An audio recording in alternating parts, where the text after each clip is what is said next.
All right, so you guys wanted to do a deep dive on some real-life conspiracies, and let me tell you, this one's a doozy. Oh, yeah. Forget the grassy knoll or alien cover-ups. Right.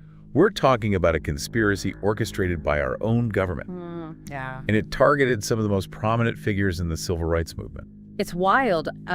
What's so fascinating about this is that this isn't some fringe theory. This is like documented historical fact. Right. We're talking about CoIntelPro, a program run by the FBI from the 1950s to the 1970s. Yeah. And its specific goal was to undermine Black leaders and organizations. Yeah, seriously, Chapter 15 of Conspiracy Theories, or spoiler alerts, 20 Tales of Deception, really lays this out. And it's chilling stuff. The FBI, the agency that's supposed to protect us, Yeah.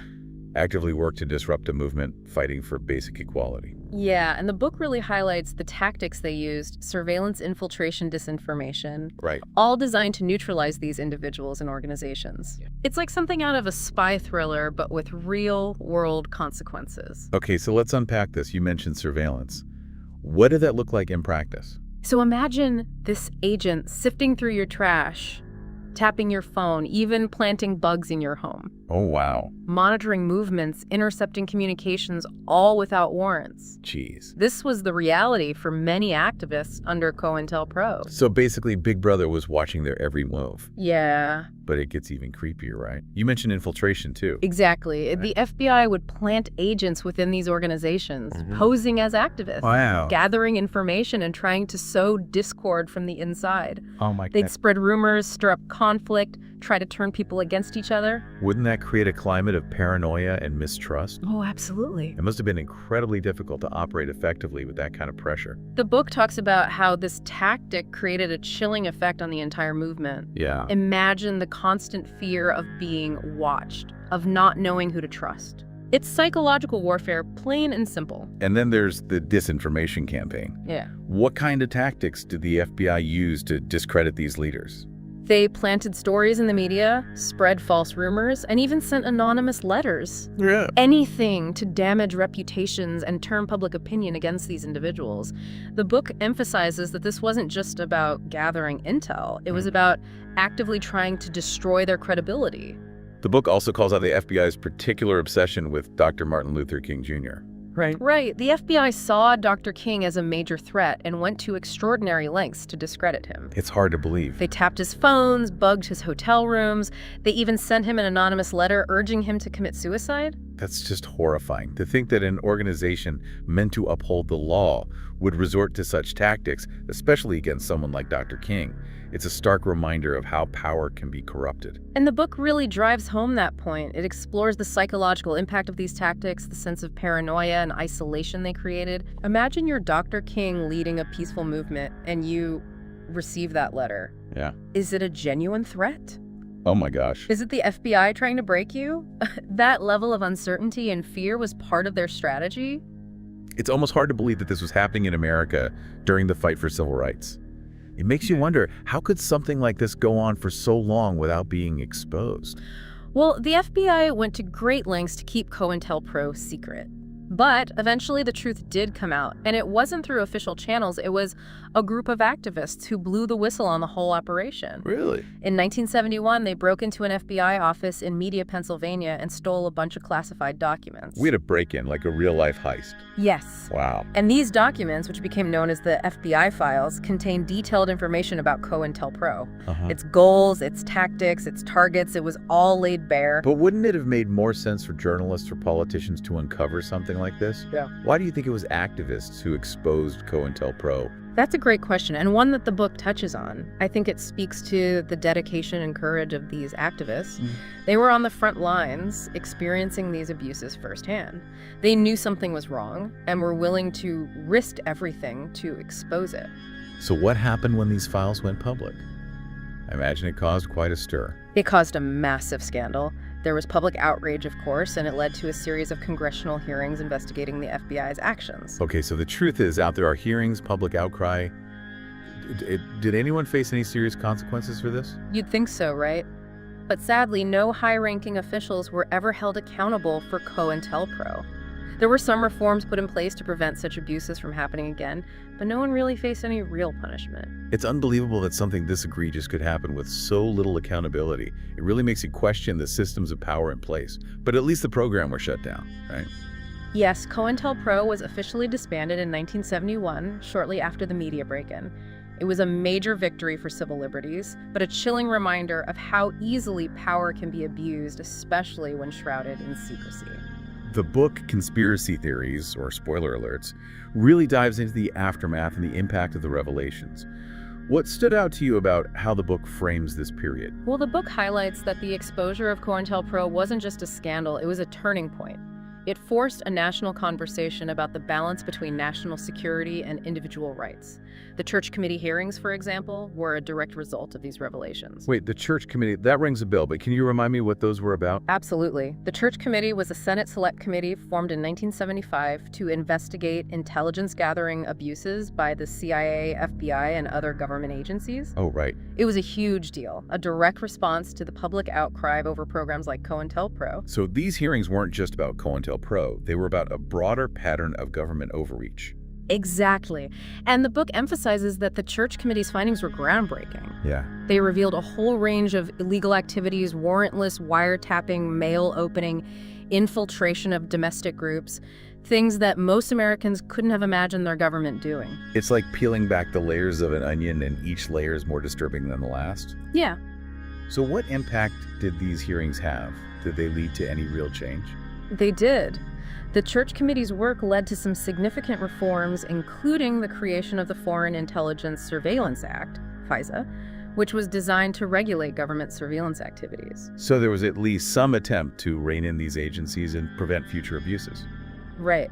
But the book also makes it clear that the legacy of CoIntelPro and these broader revelations about government surveillance is complex. Yeah, It's a reminder that the struggle for civil liberties is an ongoing one. I can see that. We're talking about events that happened decades ago, but it feels like the issues they raise government surveillance, the balance between security and freedom, are just as relevant today. Maybe even more so with the rise of the internet and all the new ways technology can be used to monitor our lives. Absolutely. And that's where the book leaves us with some really thought-provoking questions. How do we learn from the mistakes of the past from programs like CoIntelPro to ensure that history doesn't repeat itself in the digital age? How do we balance the need for security with the right to privacy in an increasingly interconnected world? Those are heavy questions. They're not easy to answer, but they're the questions we need to be grappling with. CoIntelPro might be a relic of the past, but the threat of government overreach is a timeless concern, especially in an era where our digital footprint can reveal so much about our lives. That's right. And it's not just about government surveillance anymore. We're also seeing growing concerns about corporate surveillance, the way our data is collected and used by tech giants. It's like we're constantly being watched both by the government and by these powerful corporations. It can feel overwhelming, right? Like we're just one small voice against these massive institutions. What can we as individuals actually do to make a difference? Well, first and foremost, being informed is crucial. Educate yourself about the issues, understand how your data is being used, and stay aware of the threats to your privacy. Knowledge is power, and the more you know, the better equipped you are to advocate for change. Okay, so we've explored how the FBI used CoIntelPro to disrupt the civil rights movement and how its exposure sparked a national conversation about surveillance and civil liberties. But this isn't just ancient history, right? This has implications for us today, especially as technology makes surveillance even easier. Yeah, what's striking is how relevant those questions raised by CoIntelPro remain. How much power should the government have to monitor its citizens? Where's the line between security and privacy? These are issues we're still wrestling with today, and conspiracy theories or spoiler alerts really underscores that. The book argues that CoIntelPro wasn't an isolated incident, but rather a symptom of a larger problem, a tendency toward secrecy and unchecked power within intelligence agencies. Does that mean we're destined to repeat these mistakes? Not necessarily. One of the key takeaways from the book and from studying CoIntelPro is the importance of transparency and accountability. The fact that these abuses were eventually brought to light, that there were consequences, however imperfect, shows that democratic systems can self-correct. But the book also acknowledges that the fight for civil liberties is a constant battle. It suggests that the digital age presents new challenges with technology, making it easier than ever to collect and analyze vast amounts of data about individuals. Do you think we're facing a new era of surveillance? It's certainly a concern. Think about all the data we generate every day, our online activity, our location data, our financial transactions. This information can be incredibly revealing, and in the wrong hands, it can be used for all sorts of nefarious purposes. So what can we do about it? It can feel pretty helpless, like we're up against these giant faceless institutions. Do we just have to accept that privacy is a thing of the past? Not at all. I think the book offers a message of empowerment. Yes, the challenges are real, but we're not powerless. First and foremost, we need to educate ourselves. Understand how your data is being collected and used. Learn about the laws and regulations that govern surveillance and stay informed about the latest developments in privacy technology. Knowledge is power. Yeah. Right? But what about taking action? What can we do beyond just being aware of the problem? There are a lot of things you can do. Support organizations that are fighting for digital privacy and civil liberties. Contact your elected officials and let them know you care about these issues. And consider making changes in your own life. Use privacy-focused tools. Be mindful of what you share online and advocate for stronger privacy protections. It's about being proactive, about taking control of our digital lives, rather than just passively accepting whatever Big Brother or Big Tech throws at us. Exactly. The fight for privacy is a collective effort. It requires individuals, organizations, and policymakers working together to create a future where technology serves humanity rather than the other way around. Well said. We've covered a lot of ground in this deep dive, from the dark history of CoIntelPro to the challenges and opportunities of the digital age. What's the one key takeaway you hope our listener will walk away with?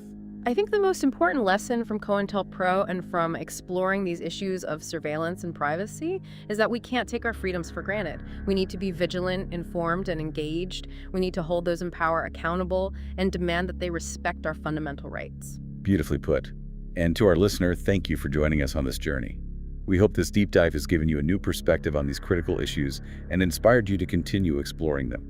Remember, the fight for privacy and freedom is an ongoing one, and we all have a role to play. Seem so far away from here. Got to get away from here. We could live forever. Learn how to fly. We could go away. If we could just find a way, we could live forever. We could push up the sky.